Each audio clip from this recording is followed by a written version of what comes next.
L'un des plus gros torts des générations et des générations d'Africains est d'avoir trop souvent cru de façon quasi religieuse ce que disait le colonisateur en général et l'occidental en particulier. D'en avoir fait des vérités évangéliques, d'avoir intégré que ces affirmations, apprises dans les écoles, dans les églises, ne sauraient souffrir de contestation. Pour beaucoup, ils détenaient le savoir auquel nous devions tout simplement nous conformer. Vous allez lire après moi. Oh. Oh. Ils étaient presque investis d'une mission divine. Ils ont dit civilisatrice. Nous devions donc impérativement ressembler à eux. Ainsi, nous sommes devenus des éponges qui absorbaient toutes les inepties, les contre-vérités qui nous étaient enseignées. Plus on absorbait, plus on se sentait supérieur, intelligent. On devait ressembler à eux. L'Occident, le blanc, est devenu la référence. Il y a cette phrase-là qu'on entend souvent et avec laquelle j'ai grandi, qui est lorsque quelqu'un est raffiné, éduqué ou a une belle réussite, on dit de lui c'est un vrai blanc. Ça veut dire que l'horizon à atteindre, c'est être blanc. Ouais. Ça veut dire que le maître étalon du succès, de la beauté, de la réussite, c'est l'occidental. Et en creux, comment ça dénie, ça disqualifie les Noirs, les Africains. On l'entend encore aujourd'hui.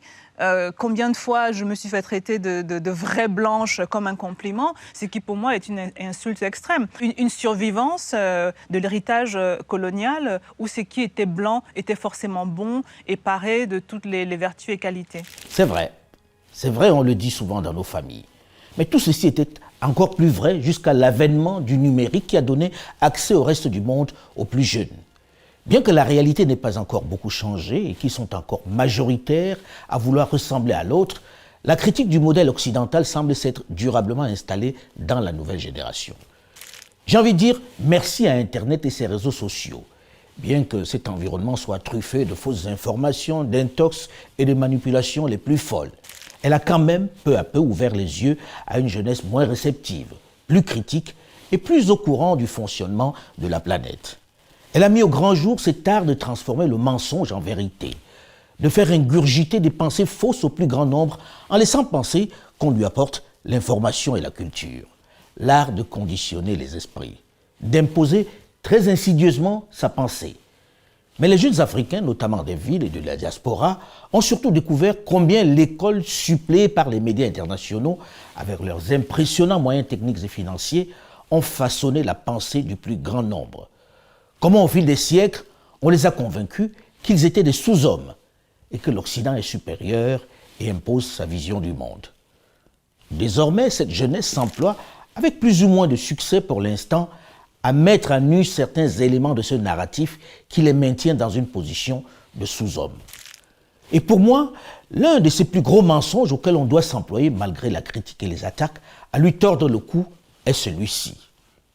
Il peut paraître anodin, sans grandes conséquences, mais il est important parce qu'il influence, qu'on le veuille ou non, le regard que les Africains posent sur eux-mêmes déjà et que le reste du monde pose sur l'Afrique. Il joue sur la perception que le monde a sur le continent berceau de l'humanité.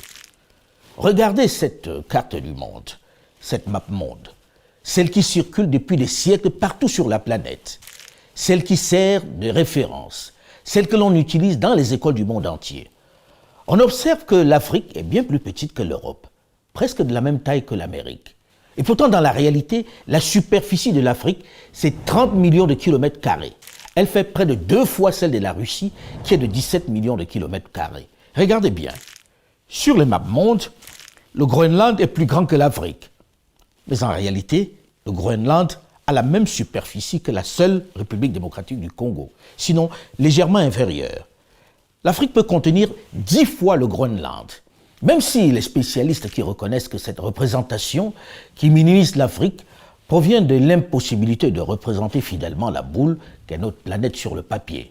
Parce qu'en géométrie, la sphère n'a pas de développement parfait, contrairement à un cube ou à un cylindre. C'est de là que viennent les projections cartographiques. Notamment celle-ci qu'on a baptisée la projection de Mercator, la plus utilisée en cartographie. Une projection cylindrique qui fait que les parties qui sont au centre, notamment au niveau de l'équateur, sont plus ou moins représentées correctement.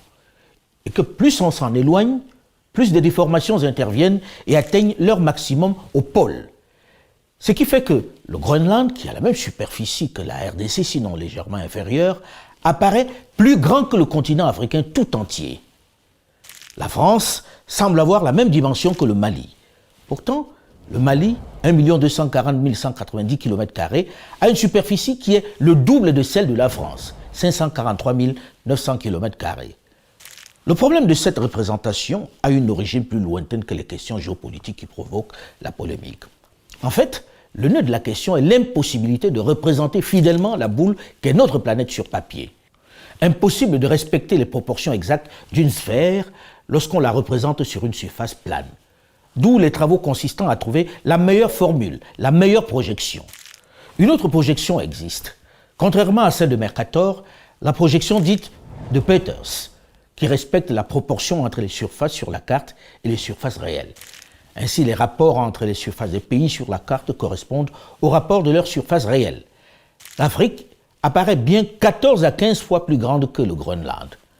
Mais cette carte ne garde pas les bonnes formes des continents, au contraire de la carte de Mercator. Pour une carte destinée à la navigation, on mettra l'accent sur les distances pour s'assurer qu'elle soit correcte.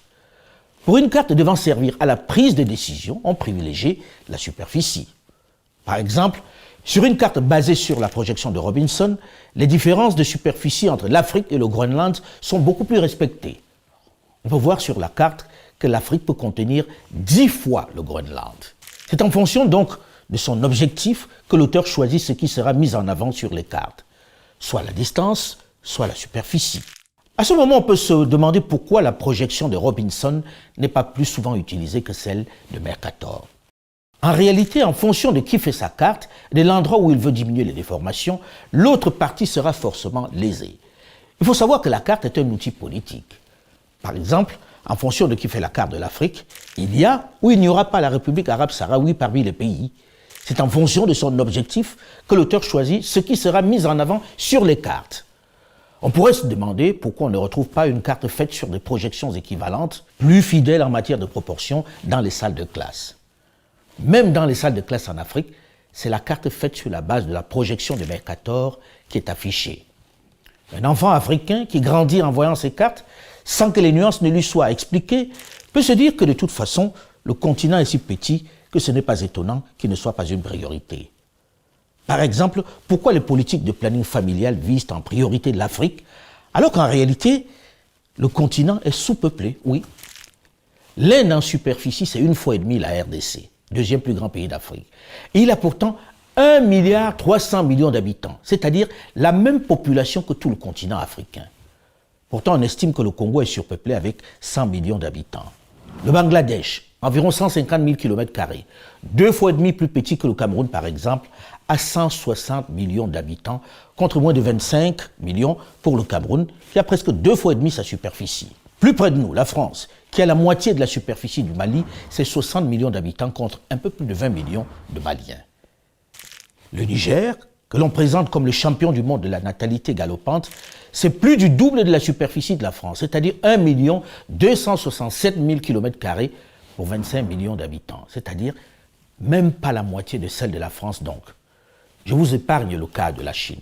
Même s'il faut le reconnaître, la démographie est une réelle question pour le développement de l'Afrique, même s'il est urgent de la gérer, même si l'Afrique de toute urgence doit œuvrer à offrir l'espoir à son importante jeunesse, on doit sortir de ce cliché, de cette image largement véhiculée qui fait passer les Africains quasiment pour des bonobos qui passent le clair de leur temps à copuler et à faire des enfants dans le désordre. Ce cliché a tellement eu la vie dure que les Africains eux-mêmes ont fini par y croire. À force d'en parler dans les médias qui nous arrosent sans discontinuer, on a fini par croire que c'était une tare africaine. Pourtant, cette population essentiellement composée de jeunes pourrait être perçue comme une véritable chance pour le continent. Quand des pays ont encore aujourd'hui 7 à 8 enfants par femme, vous pouvez décider d'y dépenser des milliards d'euros, vous ne stabiliserez rien. Ce qui est en jeu est important et l'Afrique doit savoir faire valoir sa vision. Surtout lorsqu'ils sont quelques-uns, et pas des moindres, à s'interroger au moment où on annonce en grande pompe que nous sommes désormais 8 milliards de terriens, une solution qui consisterait à diminuer tout simplement la population. Une option complètement folle qui, si l'on y prend garde, pourrait progressivement germer dans les esprits de quelques malades qui regarderaient du côté de l'Afrique pour réaliser leur sombre opération de soustraction. J'allais dire d'élimination. Tout ceci parce que les médias africains ne rappellent pas que leur jeunesse est un atout maître. Ils ne rappellent pas que plus de 60% des Africains qui émigrent, c'est vers d'autres pays du continent. C'est intracontinental. Qu'ils ne rêvent pas tous de se rendre en Europe. Seuls 21% prennent le chemin de l'Europe. Et c'est souvent les plus désespérés. L'idée qui fait peur et qui nourrit les fantasmes des extrêmes, selon laquelle tous les jeunes Africains envisagent de venir en Europe, est fausse. Ceux qui prennent le chemin du Nord, qui tentent cette folle aventure, ne représentent même pas 1% de la population de cet immense continent de plus d'1 milliard d'habitants. Et il faut rappeler une autre réalité, une autre incongruité, celle du besoin en main-d'œuvre d'une population qui ne fait plus suffisamment d'enfants. Une population où les plus de 65 ans représentent plus de 35%. Une population qui, malgré les politiques d'encouragement de la natalité, ne parvient pas à remplacer ses seniors. Face au vieillissement de la population en Occident, il est évident qu'il fera de toute façon appel dans quelques années à cette main-d'œuvre subsaharienne dont il se protège. C'est d'ailleurs déjà le cas, puisque plus d'un cinquième, 20,3% de la population de l'Union européenne est âgée de 65 ans et plus. Au Canada, où un travailleur sur 5 a entre 55 et 64 ans, une vague de retraite va donc déferler sur le marché national du travail au cours des prochaines années. Les autorités, plus pragmatiques en Europe, ont mis en place une politique d'immigration choisie forte pour attirer les jeunes. Si vous regardez le défi démographique auquel on fait face, les personnes en âge de travailler sont en décroissance et de façon rapide. Ils quittent le marché du travail. Dans notre politique d'immigration, il y a tout ce qui concerne la sélection et on fait la promotion. On va en Afrique pour faire la promotion, la prospection. Et de plus en plus, on va aller dans les universités aussi chercher ces perles rares, ces gens qui ont des spécialités, ces cerveaux qu'on recherche. Au moins, c'est clairement dit. On vient chercher des cerveaux. Mais de ceux-là, on en parle peu. On ne montre que ceux qui ont des difficultés et qui traversent la Méditerranée dans des embarcations de fortune. Pour revenir à la question de la taille de l'Afrique dans la carte du monde, je pense qu'il est venu le moment pour les enseignants africains de prendre leurs responsabilités. La façon dont vous êtes vus affecte la place qu'on vous accorde dans les projets de développement, les investissements ou encore la collaboration avec le reste du monde. À eux de rétablir la vérité dans leurs cours, dans leurs salles de classe, dans leurs parutions, en mettant en avant l'Afrique, en lui donnant sa place réelle, sa taille réelle, et aux jeunes de s'en faire l'écho sur les différentes plateformes digitales. J'ai envie sur ce coup de paraphraser nos amis et frères ivoiriens qui rappellent que c'est celui qu'on ne connaît pas qu'on appelle « hé ». Ce n'est pas aux autres, aux Occidentaux, de venir rétablir la vérité. Ce n'est pas à eux d'apporter des éclaircissements sur cette incongruité. Ce n'est pas aux Occidentaux de rappeler la place centrale et clé qu'occupe notre continent. Quel intérêt aurait-il à le faire? Ce n'est pas leur rôle dans le même temps. À ce niveau, on peut dire que la faute revient un peu aux pays africains et aux géographes notamment, qui se contentent de faire des représentations avec des proportions exactes pour leur pays, sans qu'aucun consensus ne soit établi pour réaliser la même chose pour tout le continent. Il faut tout au moins militer pour que des cartes plus appropriées soient affichées, ne serait-ce que dans les endroits où le message que transmet la carte, même de façon subliminale, est importante. Par exemple, les salles de classe ou les bibliothèques. En réalité, l'état d'esprit qui doit animer le jeune Africain aujourd'hui, et je constate que c'est de plus en plus le cas, est celui du verre à moitié plein. Jusque-là, lorsqu'on a parlé de l'Afrique, c'était toujours pour évoquer le verre à moitié vide, pour mettre en évidence ses manques, ses faiblesses. Il est presque toujours question d'apocalypse, ce qui a installé pendant trop longtemps un certain pessimisme, une certaine fatalité, un certain découragement, pas vraiment vecteur de développement. Je pense que désormais, sans enjoliver, sans tricher, sans forcer, l'Afrique doit montrer ses forces, ses atouts, sa place centrale, sa détermination à jouer pleinement son rôle de continent solution parce qu'elle est l'avenir du monde. Le plus vaste marché de la planète dans moins d'un siècle. Ce n'est pas pour rien que ceux qui la critiquent font tout pour y rester, déploient un trésor d'énergie pour conserver leur place. Sans l'Afrique, pas de transition écologique. Sans elle, pas de main-d'œuvre pour demain. Elle sera l'usine du monde dans quelques décennies. Et c'est le moment de préparer ce proche avenir en repensant l'éducation, en se débarrassant des chaînes du passé, en regardant résolument devant, avec optimisme et sans complexe. L'avenir vous appartient. Inventez-le sans complexe. La solution est entre vos mains. Bousculez les pseudo-vérités. Le ciel seul est la limite. Et surtout, ne pas attendre que quelqu'un vienne le faire pour vous. Les discours dans ce sens sont de pieux mensonges. Et les exemples dans ce sens, nous en verrons et en vivrons beaucoup sur cette chaîne à l'Infoca officiel. Je vous le promets. Nos nombreux voyages sur le continent nous édifient chaque jour sur l'urgence à dénoncer, mais à changer les paradigmes, à bousculer certaines règles établies qui plombent le développement de l'Afrique. Maintenant, vous jeunes en êtes plus que jamais conscients. Maintenant que vous savez que vous ne devez rien attendre de personne, que vous devez construire votre propre modèle, si vous ne le faites pas, vous serez plus à blâmer que les ignorants et les naïfs que nos aînés et nous étions. Je voudrais vous remercier pour votre fidélité à ma chaîne YouTube qui compte de plus en plus d'abonnés, mais également pour mes autres plateformes digitales où vous êtes de plus en plus nombreux malgré les faux comptes qui continuent de se multiplier. Cette fois-ci, plus de réelles raisons de vous laisser avoir puisque, comme vous l'avez certainement remarqué le long de cette chronique, nous vous proposons un QR code à scanner pour être sûr d'être sur notre plateforme, la vraie. Elle vous évite, du moins pour l'instant, de continuer de subir les assauts des cybercriminels qui usurpent mon identité à d'autres fins. Je vous prie donc de scanner ces QR codes si vous ne l'avez pas encore fait. Il vous conduit directement à tous mes comptes LinkedIn, Facebook, TikTok, Instagram et Twitter. En le scannant, vous êtes cette fois-ci certain d'être sur les bons comptes. Celui qui vous propose le narratif africain, sans complaisance, mais sans condescendance. À très vite.